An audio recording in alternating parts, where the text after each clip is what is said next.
좀 해주시겠어요? 네, 안녕하세요.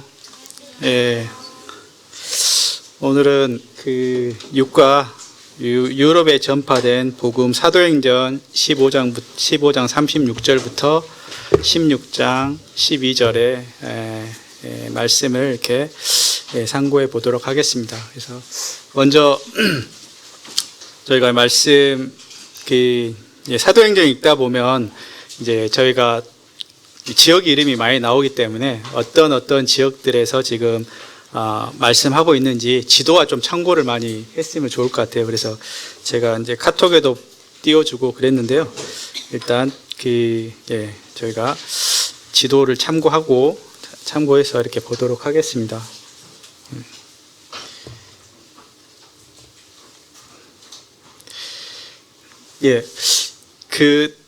지난 1차 전도 여행하고 이제 오늘이 이제 2차 전도 여행 때인데요. 사도행전 13장, 14장의 내용은 이제 안디옥 교회에서 바울과 바나바가 이제 선교사로 파송되어서 1차 전도 여행을 떠났었던 그 때입니다. 그래서 그 내용들이 사도행전 13장, 14장에 나와 있고요. 이제 사도행전 15장에서는 이제 그 안디옥 교회에 이방인들이 많이 이렇게 구원받는 역사가 일어나면서 어떤 이제 율법주의자들이 이제 유대로부터 내려와서 그들에게도 율법을 지켜야 된다, 할례를 행해야 된다, 이런 주장들을 하게 되면서 이제 구원의 어떤 진리들이 좀 혼란을 겪고 있었던 때입니다. 그래서 바울과 바나바를 이제 예루살렘 교회로 보내서 예루살렘 교회에 있는 이제 12명의 제자들이 있는 그 교회를 보내서 이 일에 대해서 이제 예루살렘 회의를 열리게 됩니다. 그래서 결국 이제 그들에게 율법을 지킬 필요가 없고 몇 가지 주의 사항들만 이렇게 얘기하면서 그들에게 이제 자유함을 이제 율법에 매이지 않는 그런 복음을 이제 증거하는 결정을 내리게 됩니다. 그래서 이 메시지를 가지고 이제 바울과 바나바가 이제 유다와 실라와 함께 안디옥에 오게 되는 내용이 이제 15장 내용이고요. PPT 좀 공유 좀 해주세요. 지도를 좀 이제부터 봐야 돼서.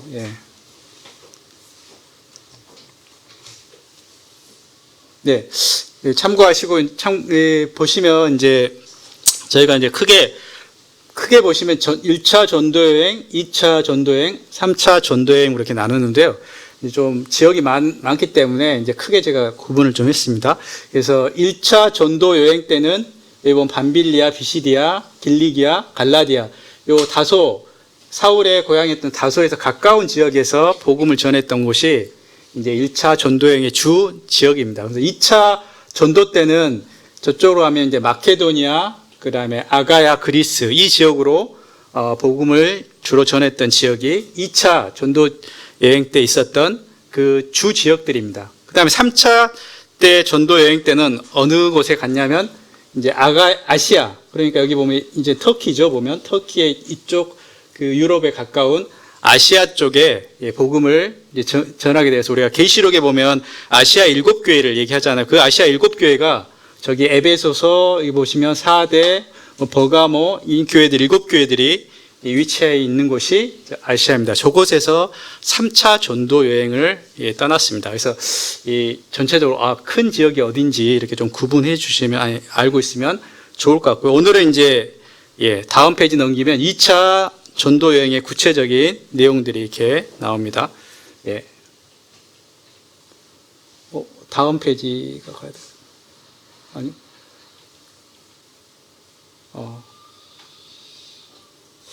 1차로 나온 것 같은데, 뭐가 잘못된 것 같은데, 그러면 카톡 내용을, 여기 펴주시면 될 것 같아요. 카톡 내용을 참고하시면 될 것 같아요. 1차 전도여행이 끝나고, 이제 오늘 본문이 이제 2차 전도여행 시작인데요. 2차 전도여행이 이제 사도행전 15장 36절부터 이제 시작됩니다. 그래서 바울이 바울과 바나바가 예루살렘 교회에서 회의가 끝난 뒤에 그들에게 율법을 지킬 필요가 없고 자유한 복음을 이제 전하는 메시지를 이제 듣게 됐고, 이제 그 메시지를 가지고 다시 안디옥으로 오게 됐고, 안디옥에 있으면서 다시 그들을 이제 그 메시지를 전하면서 이제 1차 때 전도했던 그 지역으로 다시 한번 돌아가서 그 형제들에게 다시 복음을 말씀을 전하고자 하는 계획을 세웠습니다. 그래서 2차 전도 여행의 내용은 여기 지도에는 잘 나오지가 않았는데요. 제가 잘못 올린 것 같아요. 근데 1차 때 이제 1차 전도 여행 때 전했던 그 지역을 거쳐서 거치게 됩니다. 그래서 먼저 2차 전도 여행 취지는 1차 때 전도했던 그 지역의 그 형제들의 에게 그 말씀과 믿음을 굳건히 하기 위해서 말씀을 증거하고자 이제 떠났던 내용입니다. 그래서 이때 이제 큰 사건이 일어나죠. 이제 그 사건은 차후에 얘기하고요. 이제 바울과 실라가 이제 바울이 이제 바나바와 결별하게 되고, 바울과 이제 실라가 이제 내륙을 통해서 다소와 이 지역을 통해서 길리기아, 더베, 루스드라, 이고니온, 비시디아, 안디옥, 이게 이제 1차 전도 때 그 복음을 전했던 그 지역입니다. 그 지역을 다시 들어가게 됩니다. 그래서 그쪽에 복음을 전하고 또 말씀을 전하고, 이제 그 지역을 마치고 이제 더 새로운 지역으로 가기 위해서 이제 바울 사도가 아시아 쪽으로, 그 비시디아에서 가까운 이제 남쪽에 있는 아시아 쪽으로 이렇게 내려가기를 원했거든요. 근데 아시아에서 말씀을 전하지 못하게 이게 그 길이 막혔었고요. 그래서 부르기아에서 다시 북쪽에 있는 저 본도 바로 밑에 있는 비두니아로 이렇게 다시 가고자 했거든요. 근데 거기서도 길을 막히게 돼서 무시아 쪽으로 이제 가서 가게 됐고요. 그리고 드로아 거쳐서 이제 드디어 빌립보, 마케도니아 첫 성인 빌립보에 도착하게 됩니다. 빌립보에 도착하게 된 뒤로부터 우리가 익숙한 빌립보 교회, 그 다음에 데살로니가 교회, 베레아 사람, 에덴, 이제 남쪽으로 보면 그 아가야 지역에 있는 에덴과 이제 고린도 교회 이제에서 새로운 지역에 복음을 증거하는 일이 이제 그 지역이 주로 이제 복음을 증거했던 지역입니다. 그래서 다시 돌아온 길에 에베소를 잠깐 들렸다가 그 가이사라 거쳐서 안디옥으로 돌아오는 게 2차 전도 여행의 이제 그 여행지입니다. 그래서 여기서 2차 전도 여행은 주 중심 지역이 복음을 전했던 주 중심 지역이 고린도 교회입니다. 고린도 교회에 1년 6개월 정도 머물러 있다가 1년 6개월 정도 거기서 말씀을 전했고요. 그래서 전체 이 2차 전도 여행의 기간은 한 2년 6개월 정도 소요됐다고 이렇게 보고 있습니다. 그래서 원래 여기서 이쯤에서 퀴즈를 하나 내려고 했었는데 그 저기가 안 나오니까 이렇게 안 보이네요. 본문 말씀을 오늘 읽었다면 바울 사도가 이렇게 마케도니아 첫 성인 빌립보에 들어가기 전에 이렇게 환상을 보게 되잖아요. 그 환상이 뭐냐면 마케도니아 사람들이 들어와서 우리를 도우라, 이런 환상을 이렇게 보게 됩니다. 자, 그러면 질문이 뭐냐면, 자, 그러면 마케도니아로 들어오라는 환상을 바울이 보았던 곳은 어딜까요?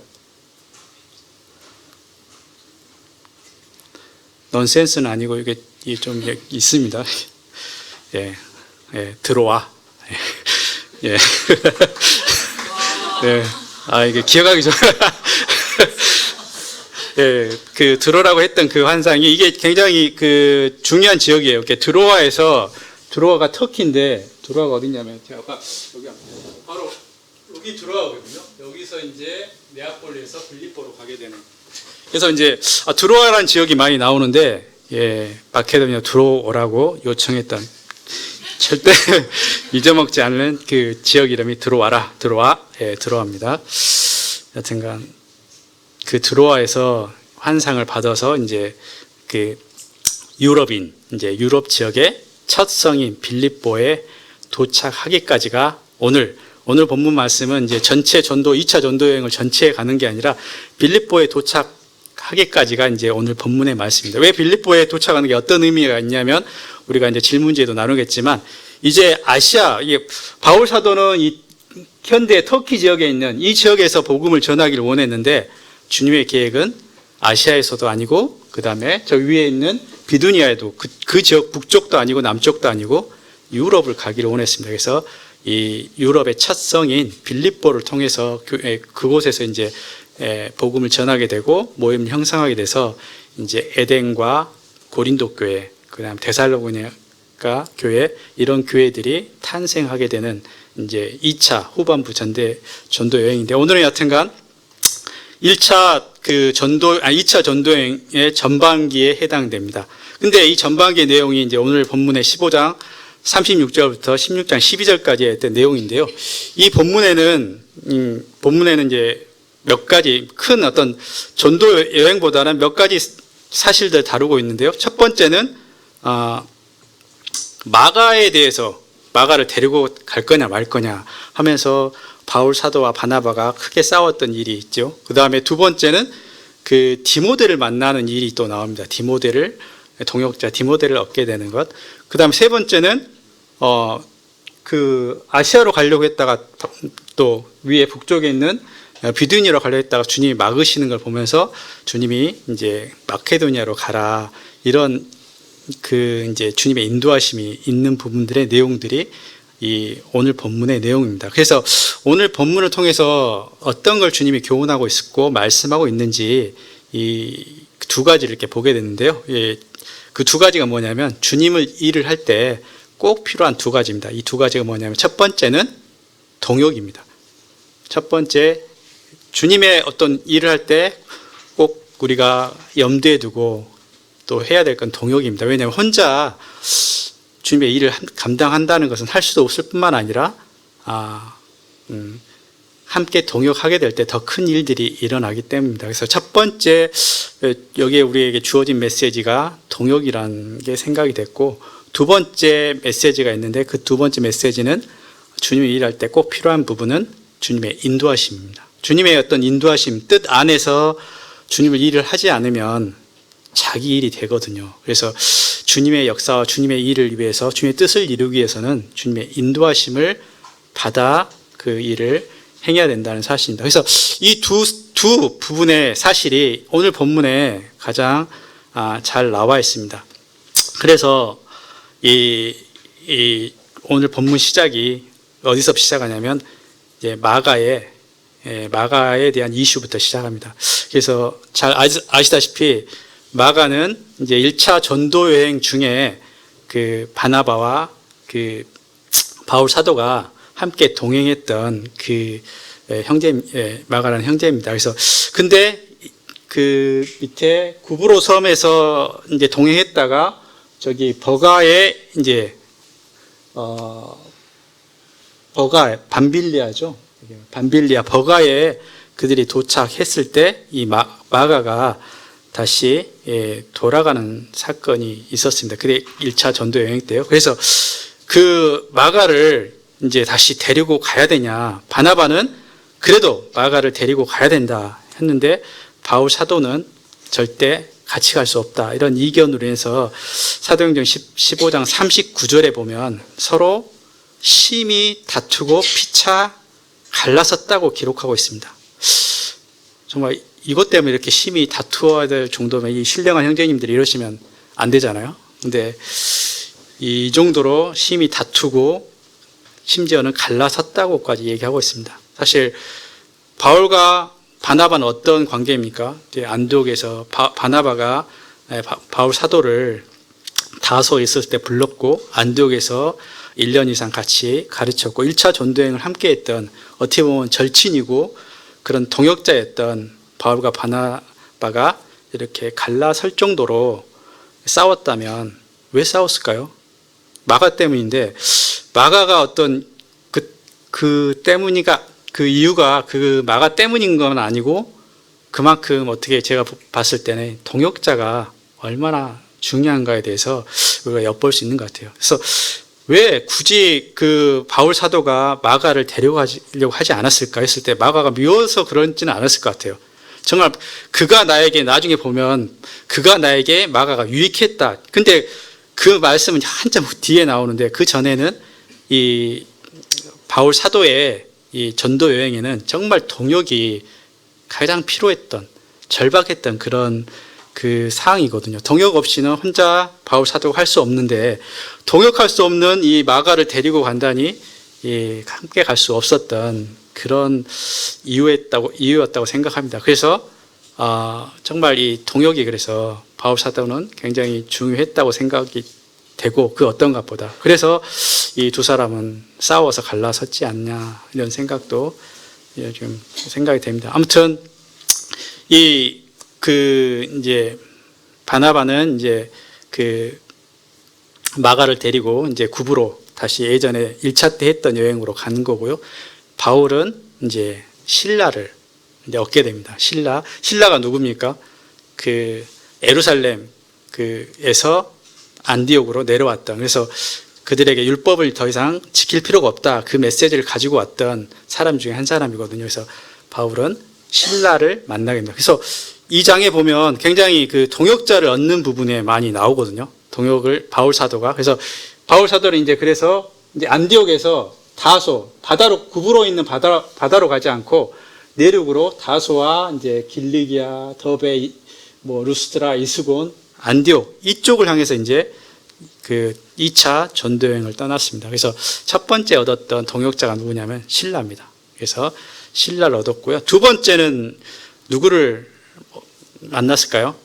이 본문에 보면 16장 1절에 보면 디모데에 대한 얘기가 나옵니다. 디모데는 누구냐면 어디서 만났냐면 여기 보면 그 루스드라, 여기 보시면 1차 때 전도를 통해서 구원받게 된 그 디모데를 2차 전도 여행 때 또 다시 만나게 되는데요.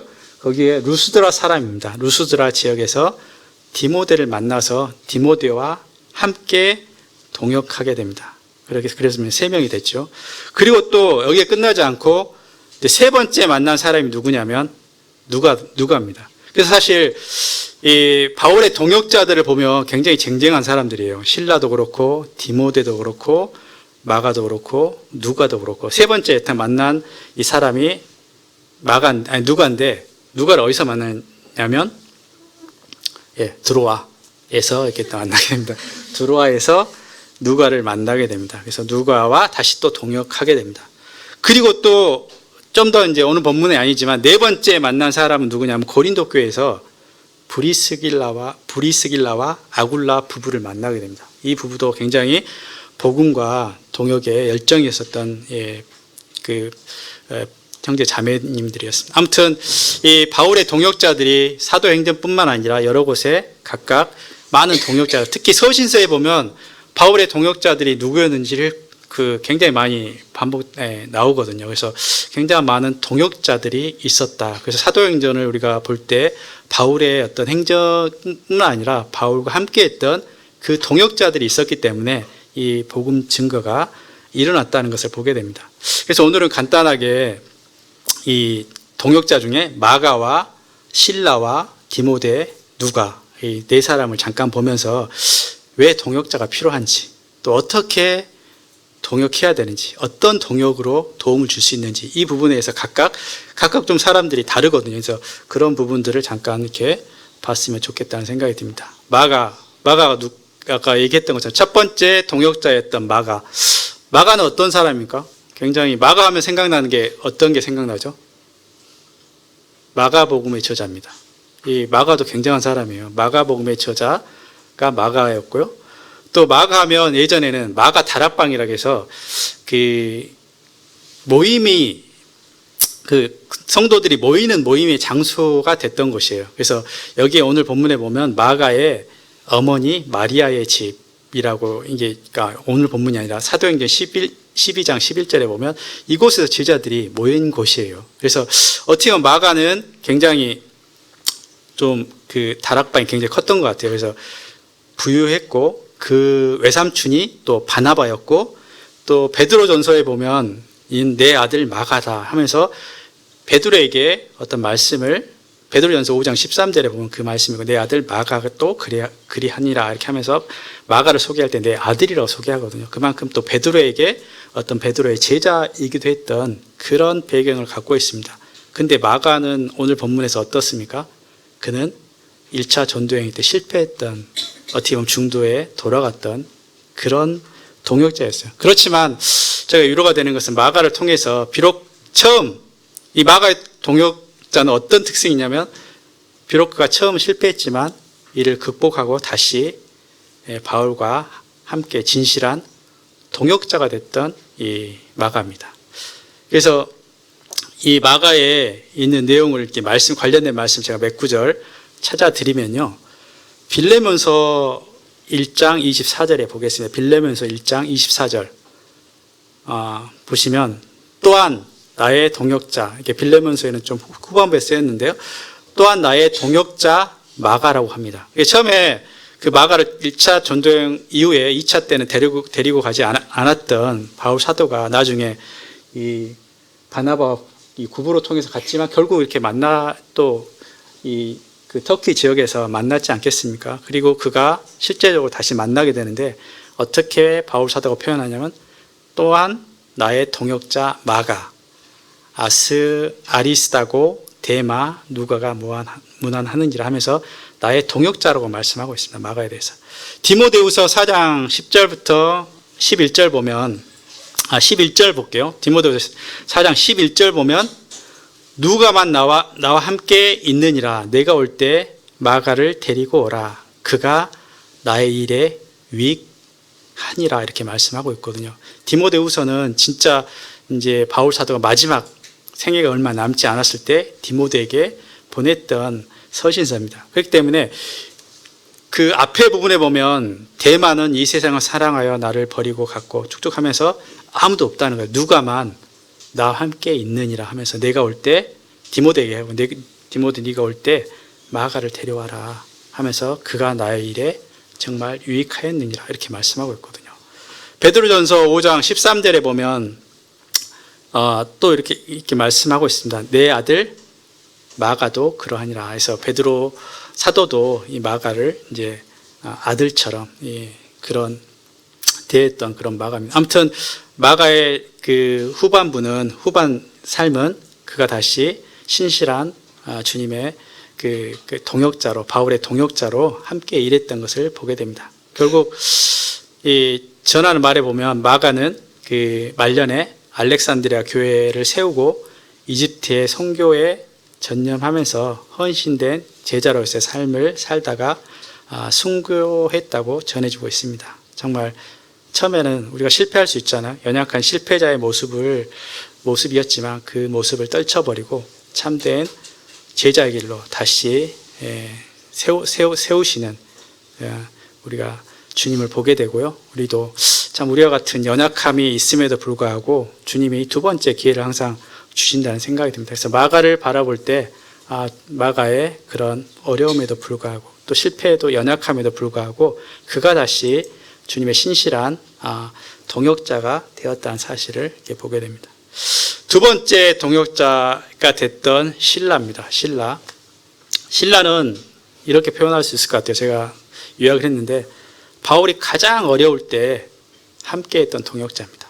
왜냐하면요, 오늘 본문에도 그렇지만 정말 이제 바나바와 바울이 헤어지면서 전도 여행을 이제 떠나게 될 시기에 바울이 가장 힘들었을 시기이기도 했었던 것 같아요. 왜냐하면 바나바와 함께 동역이 중요했는데 바나바와 다툼으로 결별하게 되고, 그런 아무도 없는 그런 시기에 신라는 사실 예루살렘에 있는 형제거든요. 예루살렘에 내려왔던, 잠시 그 메시지를 전하기 위해서 함께 내려왔던 형제님이신데, 이제 바울 사도와 함께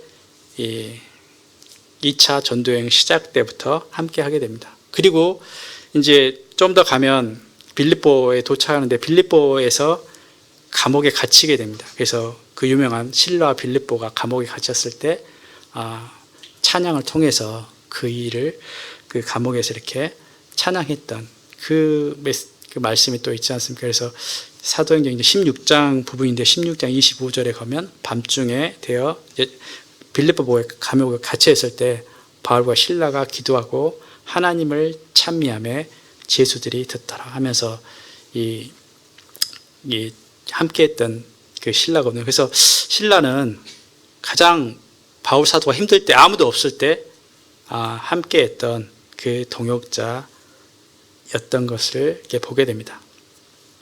그래서 참된 어떤 동역자는 정말 나의 형제가 힘들 때, 이 교회가 힘들 때, 가장 어려울 때, 그때 함께 해주는 사람이 가장 또 참된 동역자가 되지 않겠습니까? 그래서 우리가 잘하는 곳에만, 잘 되는 곳에만 가는 게 아니라 또 가장 어려운 지역에 함께 해주는 그 동역자, 이름도 없이 빛도 없이 함께 섬겼던 그 동역자가 가장 또 귀한 동역자인 것 같습니다. 그래서 신라가 그러한 역할을 했던 바울에게는 그러한 동역자였음을 이렇게 보게 됩니다.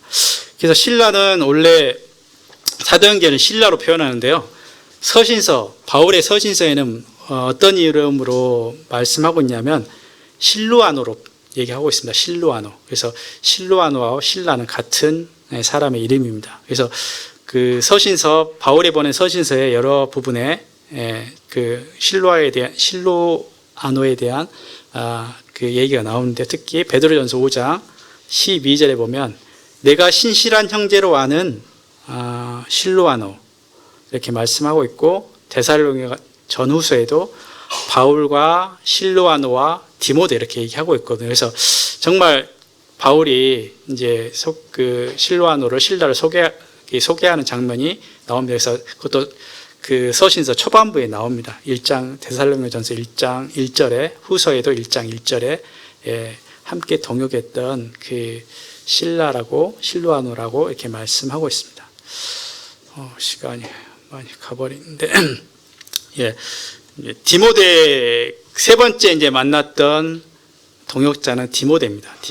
디모데는 정말 바울 사도가 가장 아끼고 아들처럼 내 사랑하는 신실한 아들이고 믿음 안에서 참 아들이다. 그 실제적으로 1차 전도 여행 때 복음을 듣고 구원받은 걸로 이렇게 우리가 이렇게 좀 알고 있습니다. 그래서 그가 이제 2차 전도 여행 때 바울을 만나게 되면서 바울과 함께 동역자로 이렇게 서게 됩니다. 그래서 디모데에서 너무 잘 알기 때문에 뭐 잠깐 언급하고 넘어가겠는데, 디모데는 어떤 동역자였을까 했을 때 아들과 같이 끝까지 평생 함께 했던 동역자. 정말 잠깐 뭐 동역했던 동역자들 있지만, 이 디모데는 이때부터 2차 전도 여행 때부터 정말 아들처럼, 진짜 영적인 아들이죠. 그래서 아들처럼 평생 함께 했던 동역자다. 이렇게 말할 수 있을 것 같아요. 그래서 정말 우리에게 평생 동역자가 있다면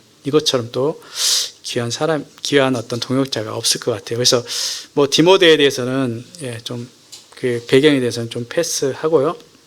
그래서 디모데에 대한 어떤 바울 사도의 가장 그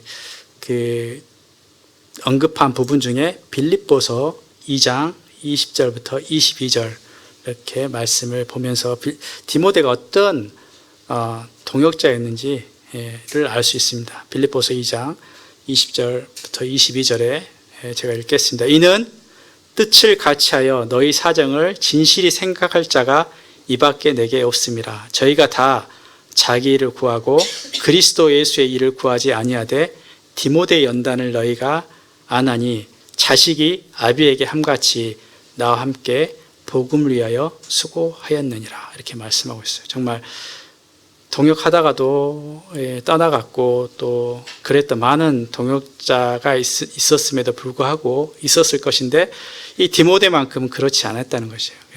자식처럼, 자식이 아비에게 한 것처럼 나와 함께 평생 죽을 때까지 함께 했던 동역자 디모데입니다. 이제 마지막으로 누가에 대해서 살펴볼 건데요.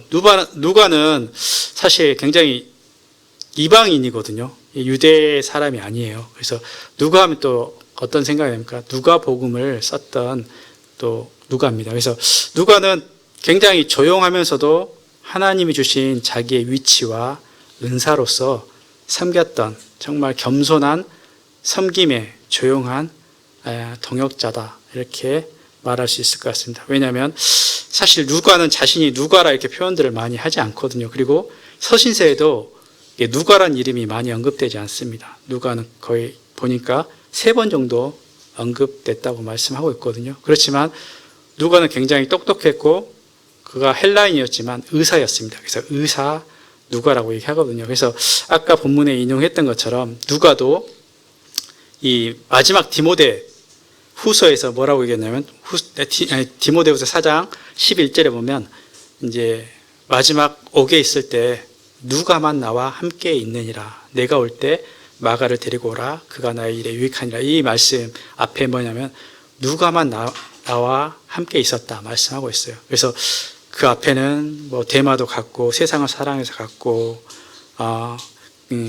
그레스게는 갈라디로 갔고 디도도 달마디아로 갔지만 누가가 나와 함께 있었다. 그래서 참 누가는 겸손하면서도 굉장히 똑똑하면서도 겸손히 바울 사도에게 굉장히 유익을 주었던 섬김의 동역자였던 것을 보게 됩니다. 그래서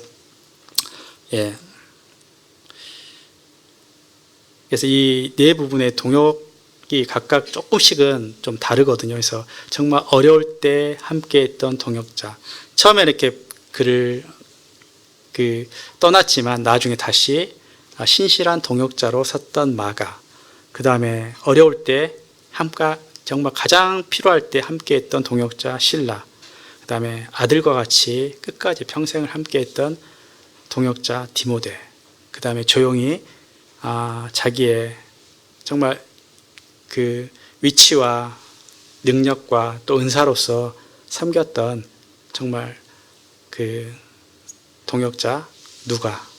나는 참 어떤 동역자가 되기를 원하십니까? 정말 여러 이런 동역자들이 있었기 때문에 바울 사도가 이런 전도 여행을 떠났을 때 그들에게 각각 많은 그런 교회가 세워지고 그들을 돌볼 수 있고 그들에게 복음이 더 많은 복음이 전파됐던 그 일들이 일어났다고 보게 됩니다. 그래서 근데 제가 4명의 그 4분의 어떤 주 동역자들을 제가 소개했지만 사실은 로마서 16장에 보면요. 굉장히 많은 동역자들. 거기 16장 거의 30명 이상 관련된 그 이름들이 나오거든요. 동역자들이 나오거든요. 참 그만큼 굉장히 많은 동역자들이 있음을 봅니다. 그래서 참 이처럼 바울 사도의 사역은 홀로 한 것이 아니라 여러 동역자와 조력자들이 함께 협력했기 때문에 이루어졌던 그런 전도 사역이었던 것을 보게 되고요. 그렇다면 우리 교회도 우리 안에서도 하나님 사역을 할 때, 하나님 일을 할 때 참 서로 지체된 형제끼리 연합돼서 동역해야 됨을, 동역이 꼭 필요함을 보게 됩니다.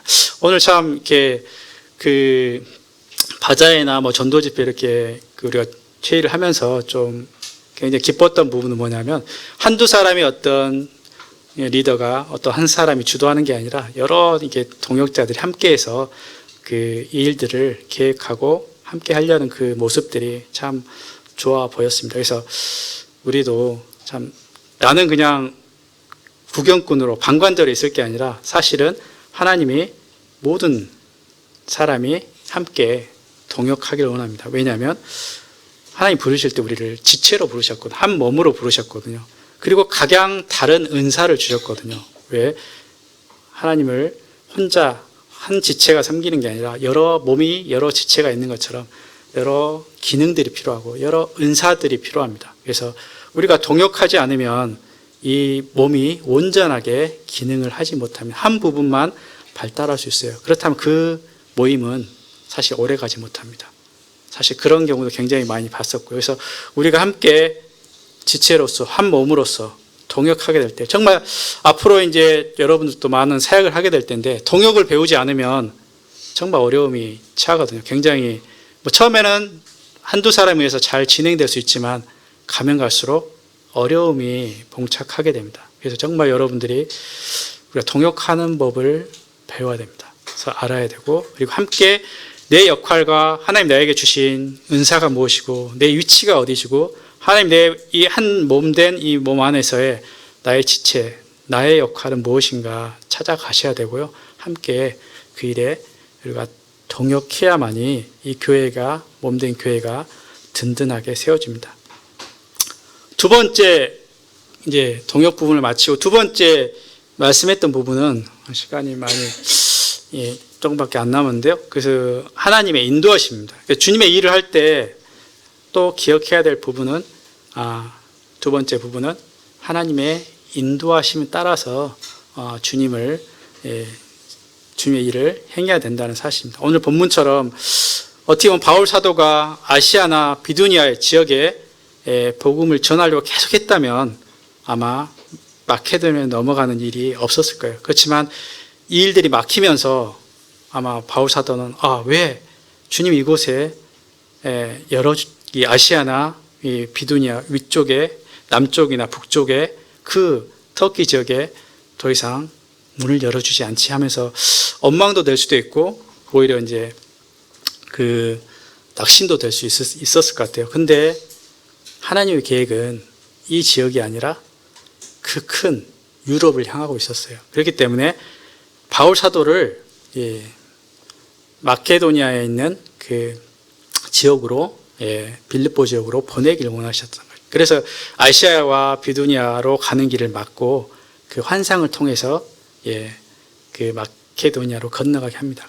이 일을 보면서 우리가 생각되는 것은 정말 우리의 계획이 아니라 하나님의 일은 하나님의 뜻 안에서 뜻을 구하고 하나님의 뜻을 따라서 행하는 것이 중요합니다. 정말 그렇지 않으면 아까도 얘기했던 것처럼 내 일이 되고요. 하나님의 일이 하나님의 뜻이 이루어지지 않습니다. 우리의 사역의 목표가 무엇입니까? 하나님의 뜻이 이루어지는 것이 이 사역의 목표지 않겠습니까? 내 뜻을 이루는 것이 아니지 않습니까? 근데 우리가 어떨 때는 정말 또 연약하기 때문에 그런 실수도 해요. 모르고도.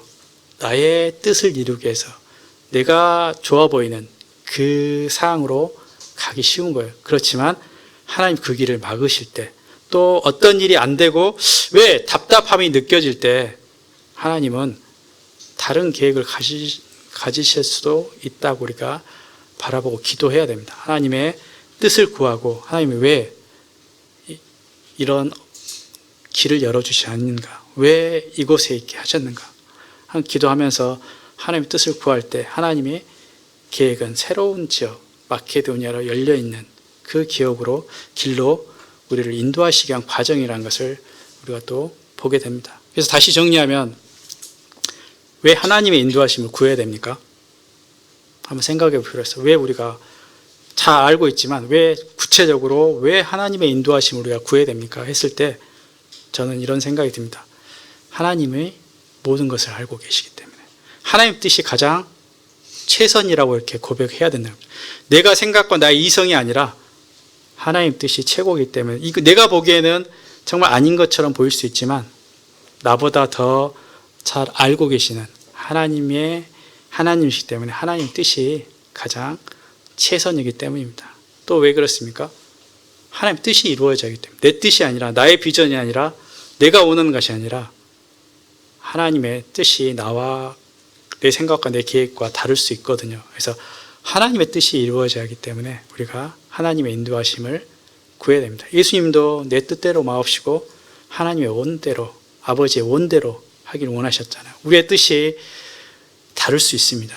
그렇기 때문에 내 뜻대로 마시고 아버지의 원대로 원하시기 위해서 우리가 하나님의 인도하심을 급하더라도 정말 빨리 해야 될지라도 우리가 하나님의 인도하심을 구해야 되는 것입니다. 세 번째로 왜 또 하나님의 인도하심을 구해야 되냐면 하나님의 인도하심은 우리를 위한 겁니다. 가장 선하고 가장 복된 길입니다. 어떨 때는 우리가 정말 힘들어 보일 수도 있지만 하나님의 인도하심은 우리에게 재앙이 아니고 복을 주시기 하고 평화를 주시기 위한 것이고 가장 복된 길로 가장 선하신 나를 향하신 가장 선하신 길이기 때문에 뜻이기 때문에 그렇습니다. 그래서 우리가 정말 주님의 일을 할 때 주님 섬길 때 하나님 뜻이 무엇입니까? 하나님 뜻대로 하는 것이 인도하시고 구하고 하는 것이 가장 중요하다고 생각이 됩니다. 그러면 이제 어떻게 하나님의 뜻을 알 수 있을까요? 어떻게 하면 우리가 하나님의 뜻을 분별할 수 있을까요? 이 주제는 굉장히 크지만 간략하게 많은 관심을 갖고 있는 주제지만 어렵게 또 느껴지는 부분도 있는 것 같아요. 근데 왜 어려울까? 하나님 뜻을 분별하는 게 왜 어려울까? 했을 때 저는 이렇게 말할 수 있을 것 같아요. 우리의 마음이 순수하게 하나님을 위한 것이 아니라 자기를 위한 것이기 때문에 어렵다는 생각입니다. 내가 원하는 것이 이건데 하나님 뜻이 있으면 이렇게 하나님 뜻을 온전히 뜻대로 받지 못하는 경우도 많은 것 같아요. 그래서 정말 하나님의 뜻을 구할 때 저는 이제 뭐 말씀 보고 기도하고 교제하고 뭐 환경을 여는 이런 부분도 이제 우리가 배웠잖아요. 근데 저는 가장 중요한 게 하나님 뜻을 분별하기 위해서 가장 중요한 첫걸음이 뭐냐면 내 마음이 정말 하나님 뜻을 이루시기 위한 건가. 사실 보면 하나님 뜻을 구하는 거 여러분들 구하는 것에 생각해 보십시오. 어떤 부분입니까? 하나님 뜻을 내가 이루시기 위해서 뜻을 구합니까? 아닌 경우도 많은 것 같아요. 나의 결혼이나 나의 직장이나 나의 내가 어떻게 하면 좋을까? 나의 비전, 앞날을 위해서는 많이 기도하지만 하나님 뜻이 무엇인가? 하나님 뜻을 이루기 위해서 하나님 뜻을 구하고 있는지 한번 생각해 볼 필요가 있을 것 같아요. 그래서 정말 저는 하나님 뜻을 구하기 위해서 가장 중요한 것이 하나님을 사랑하기 때문에 하나님 뜻을 행하고자 하는 그 마음이 있을 때 이건 나도 이렇게 우리가 정말 다시 한번 생각해 볼 필요가 있는 거예요. 하나님 뜻을 행하고자 하는 마음이 먼저 있어야 되는 거예요. 내가 나를 위한 게 아니라 하나님 뜻을 행하고자 하는 그 마음이 가장 먼저고 가장 중요하다고 생각합니다. 그래서 이 부분의 말씀은 세 부분의 말씀을 좀 지났지만 한번 다시 상고해보고 마치도록 하겠습니다. 빌립보서 2장 13절입니다. 하나님 뜻을 구할 때 중요한 부분 빌립보서 2장 13절 너희 안에 행하시는 이는 하나님이시니 자기의 기쁘신 뜻을 위하여 너희에게 소원을 두고 행하시니라. 예, 이 부분의 말씀을 읽을 때 너희에게 소원을 두고 행하신다. 예, 우리에게 소원을 두고 행하신다고 이렇게 했을 때 어떤 소원이 생기잖아요. 근데 이 소원이 하나님 기쁘신 뜻이 아닐 수도 있어요. 내 소원은 같은 소원인데 이 소원이 어디로부터 왔냐. 이게 더 중요한 겁니다. 뭐라고 말씀하고 있습니까? 너희 안에 행하신 하나님이시니 자기의 기쁘신 뜻을 위해서 하나님의 뜻을 보여주시기 위해서 이루시기 위해서 우리에게 소원을 둔다는 거예요. 근데 우리의 소원이 그냥 하나님 기쁘시게 하는 그 하나님 뜻을 이루기 위한 소원이 아니라 나를 위한 소원이라면 다시 한번 생각해 볼 필요가 있습니다. 그래서 하나님의 기쁘신 뜻을 위해서 우리에게 소원을 둔다. 이렇게 말씀하고 있고요. 두 번째 말씀은 잠언 3장 5절부터 6절 너무 잘 알고 있는 말씀인데 잠언 3장 5절 6절 너희 마음을 다하여 여호와를 신뢰하고 내 명철을 의지하지 말라. 너는 범사에 그를 인정하라. 그리하면 내 길을 지도하시리라. 이 말씀이 있잖아요. 그래서 여기도 마음이 나옵니다. 너의 마음을 다해서 여호와를 신뢰하다. 여호와의 뜻을 구하라. 이런 말씀이거든요. 내 명철을 의지하지 말라. 이것은 뭐냐면 네가 좋다고 생각하는 어떤 그 기준에 의지하지 말라는 거예요. 그리고 너는 범사에 그를 인정하라. 내가 싫어 보이든 안 좋아 보이든 이거와 상관없이 이 부분이랄지라도 범사에 주님이 허락하셨다면 그걸 인정하라는 거예요. 내 마음이 그렇게 하라는 거예요. 그러하면 인정하라. 그리고 나면 내 길을 지도하시리라. 우리 마음이 하나님을 향해서 뜻을 구하는 순수한 마음이 있다면 지도하겠다는 거예요. 그렇지 않는다면 사실 하나님 뜻은 우리가 구하지만 뜻을 잘 알 수가 없는 이유이기도 합니다. 예, 거기에는 하나님 뜻이 없기 때문에. 로마서 12장 2절 말씀, 세 번째 말씀입니다. 로마서 12장 2절 말씀에 보시면 너희는 이 세대를 본받지 말고 오직 마음을 새롭게 함으로 변화를 받아 하나님의 선하시고 기뻐하시고 온전한 뜻이 무엇인지 분별하도록 하라. 이렇게 말씀하고 있거든요. 첫 번째 뭡니까? 너희는 이 세대, 이 세상에 있는 일들을 구하지 말라는 거예요. 이 세대를 본받지 말라는 말이 어떤 뜻입니까? 이 세상의 어떤 일들, 세상의 가치관, 세상에 속한 것들을 구하지 말라는 거예요. 그래서 마음을 새롭게 해야 됩니다. 마음을 새롭게 함으로 변화를 받게 됐을 때 비로소 이후에 이제 분별할 수 있는데, 그 분별이 뭐냐면 하나님이 선하신 뜻이 무엇인가를 분별하는 거고, 하나님이 기뻐하신 일인지 분별하시는 거고, 하나님이 이 온전하신 이루실 그 뜻이 무엇인지를 분별하라고 말씀하고 있어요. 이 주체는 내가 분별하고자 하는, 내가 하나님의 인도하심을 구하는 그것이 하나님의 기뻐하신 뜻인가? 하나님의 뜻인가? 하나님이 이루실 그 뜻인가? 하나님의 선하신 뜻인가? 한번 살펴보길 원합니다. 그래서 마음이 새롭게 될 때, 정말 하나님의 뜻이 나한테 온전히 중요하고 나의 어떤 원하는 그거보다 하나님의 뜻이 무엇인가를 구하고자 하는 마음이 있을 때 비로소 이게 변화를 받는 겁니다. 이 마음의 변화는 내가 하나님 뜻 자체를 구하는 그 마음이 순수하게 될 때 내가 하나님이 선하고 기뻐하시고 온전한 뜻이 무엇인지 이제 분별할 수 있다는 말씀입니다. 그래서 정말 주님의 어떤 일을 하게 될 때 동역과 하나님 뜻을 구하는 것이 얼마나 중요한지에 대해서 이 오늘 본문 말씀을 통해서 우리가 묵상할 수 있는 것 같습니다. 기도하고 마치도록 하겠습니다. 주님 감사합니다. 저희 가운데 거하시는 분이 하나님이시라고 말씀하시고 저희를 통해서 하나님의 뜻을 이루어 가시는 그 일들을 이루시는 것에 대해서 감사를 드립니다. 오늘 여기 대학로교회 청년들에게 하나님 뜻이 참 알게 해주시고 또 하나님의 일에 동참하는 동역자로 서게 해주셔서 이 대학로교회 가운데 하나님 뜻이 온전히 이루어지기를 주님 앞에 의탁하고 기도를 드립니다. 주님이 이곳 가운데 주님의 뜻을 보이시고 이 바울을 통해서 천하에 이렇게 복음이 증거된 것처럼 저희 모임을 통해서 교회를 통해서 복음이 증거되고 복음이 역사되는 그러한 주님의 뜻이 이루어지기를 이 시간 주님 앞에 간절히 의탁을 드렸고 존귀하신 예수 그리스도 이름으로 아버지 하나님께 기도드립니다.